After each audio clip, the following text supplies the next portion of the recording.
tropical island setting, strange new characters, iconic mascot caught in local custody battles.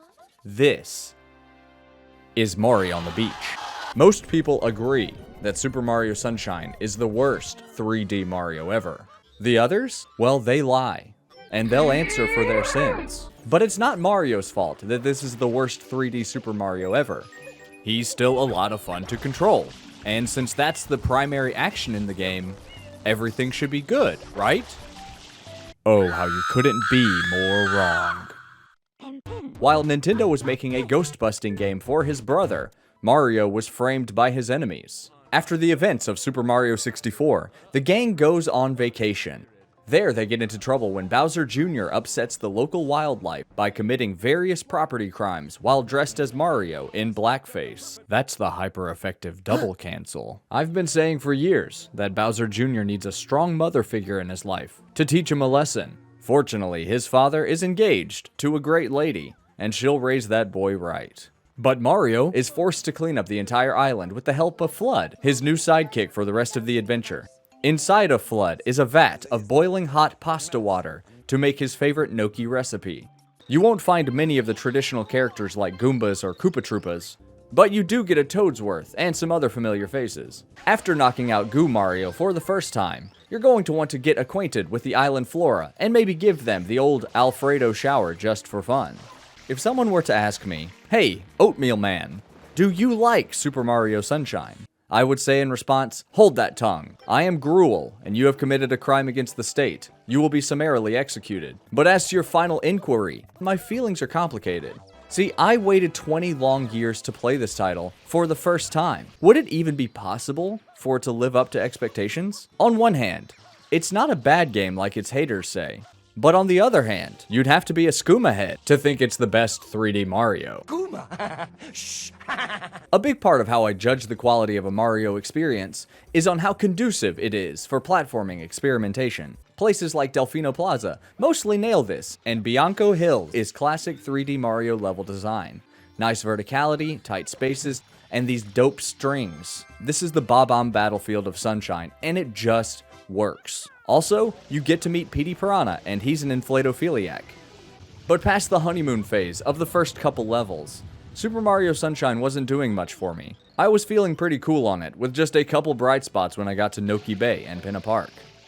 There were moments in those two levels that felt really unique to Sunshine, and helped give it its personality. But some of the other levels were just kind of mediocre.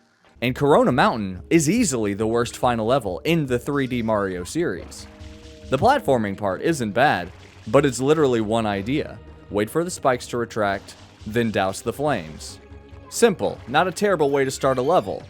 But then you get to the boat. This is an indestructible vessel that not even 2,700 degree Fahrenheit magma can damage. That's 1,500 degrees Celsius for this guy. This boat is a technological marvel. Mario can stand with just a few inches of protection between himself and the fires of Mount Doom with no damage taken.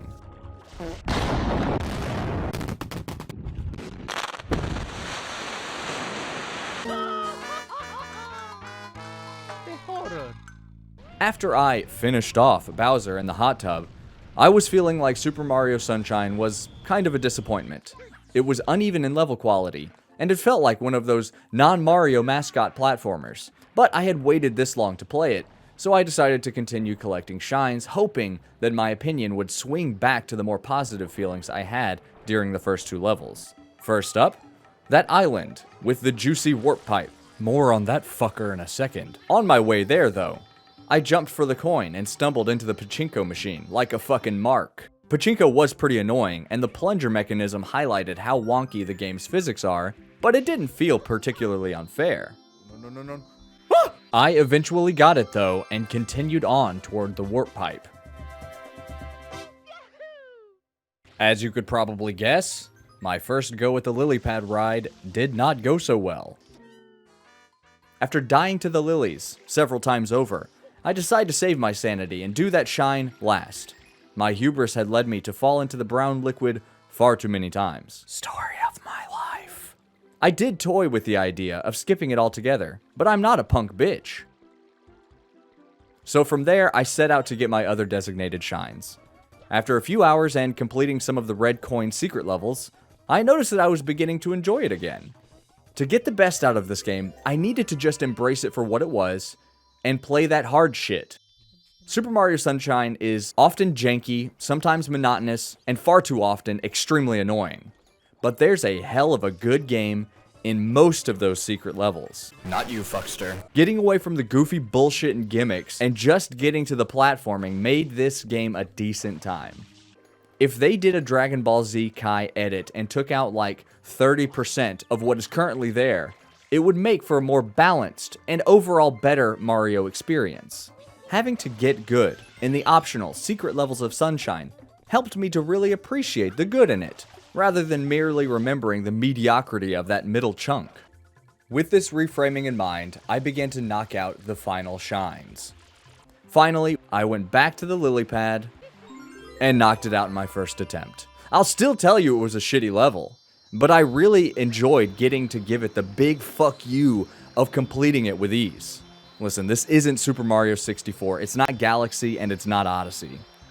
But it's pretty fucking alright as Sunshine, and after 20 years of build-up, I'm fine with that. Mario said you need to go watch this video about Kratos too.